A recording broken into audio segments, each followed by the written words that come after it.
Good morning, good morning, good morning, beloveds. Welcome to Morning of the Dove. I am Reverend Kirstin Hanson, coming to you with our live daily consecration that is returning us to the eternal love of the divine. So I invite you during our time together to allow yourself to embrace this sacred pause, this momentary breath in time, to remember the connection that is always there, and return to the eternal presence that is always within you. So welcome.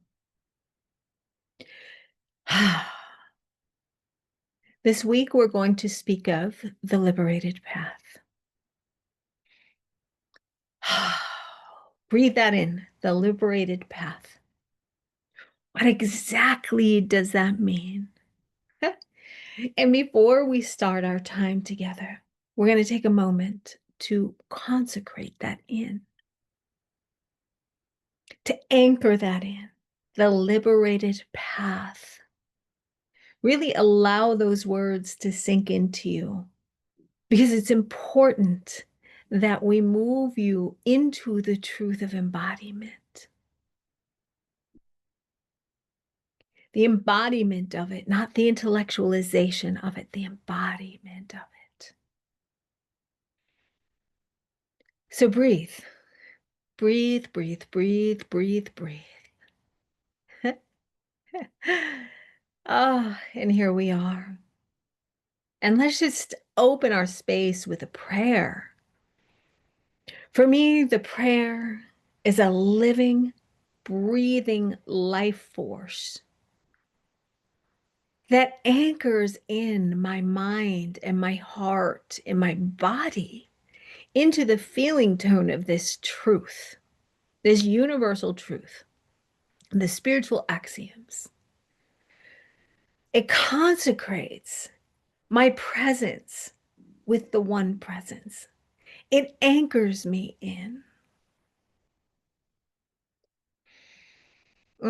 So we just open our time together with the strength and the love of this dove that flies in to illumine the presence, to bring in the incandescent truth of who we are, to allow us to bloom into the holiness of who we are, to become the living presence of this glorious, divine, loving presence that simply is.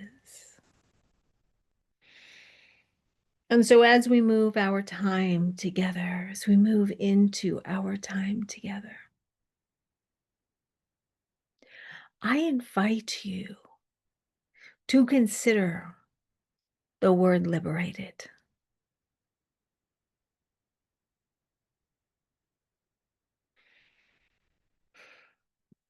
Now, we are all born free.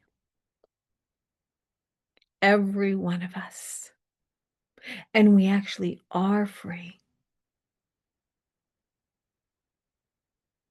Liberation is living in that freedom. There is no government. There is no society. There is no religious doctrine.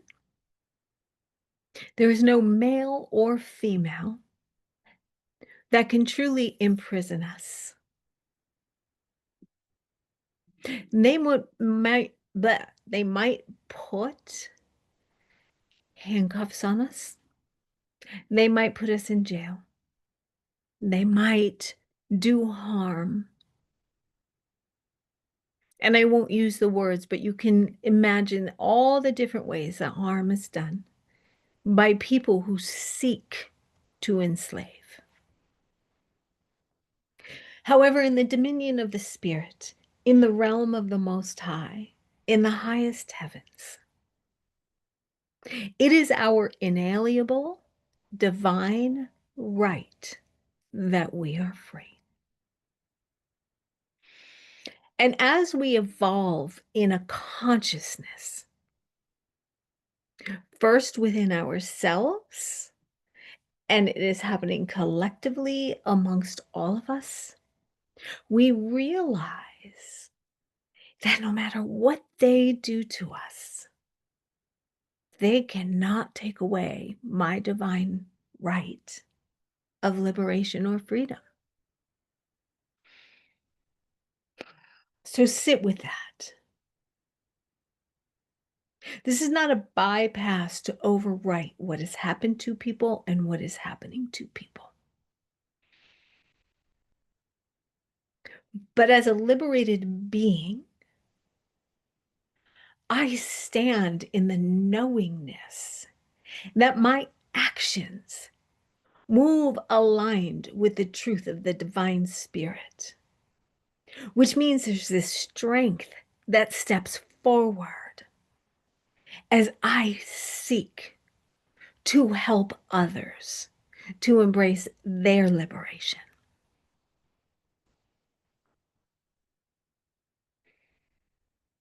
I can stand knowing that no matter what comes at me, I am still free. No matter what they do to me, I am still free. No matter what they say to me, I am still free. That is liberation. No matter what the group think tank says, even the healthiest of groups have a group conscience that dictates how the beehive will operate. Liberation is even being free from that. Try that on. Liberation is thinking for yourself, challenging every aspect of your belief systems, which then ultimately will break up belief systems and group think tanks, no matter how healthy they are. Everything becomes a dogma over time. So as a liberated individual, we seek to create liberated communities where we embrace and allow for the unique expression of each person to come through. Because we understand, even my thoughts can enslave myself and others.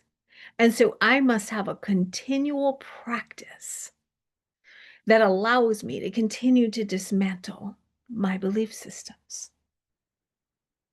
So this week in our Morning of the Dove, we're going to talk about that.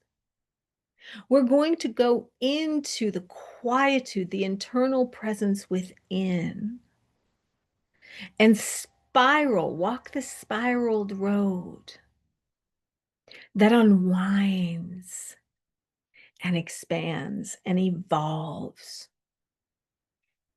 breaking free from all the chains that bind us. Because, see, we can't help others unbind unless we know how to unbind ourselves.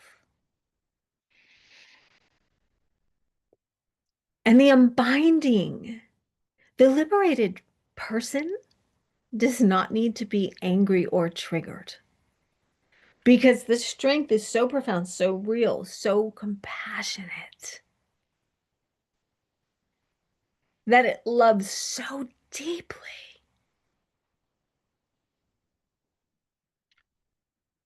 Both the offender and the offended. Moving from polarity into non-duality. So, beloveds, I have no more to say on this today. I do invite you, however, to try on the feeling tone of liberation and what that means for you. What does it feel like to live liberated? In my upcoming series, She Rose, The Liberated Path. It's a 4-part series. We dismantle everything within us, knowing that we are standing strong.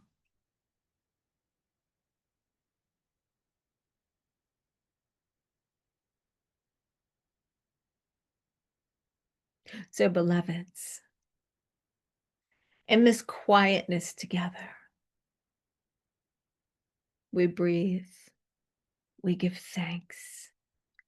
We know, we know, we know, we know that in our hearts we are one with this divine eternal presence that is never in absence, that is always present, and that guides and supports us in ways we can't ever create on our own.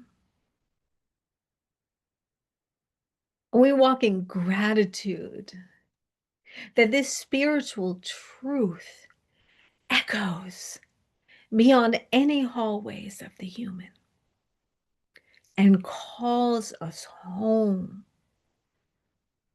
and calls us home. And so it is, beloveds. Amen. I will talk to you tomorrow.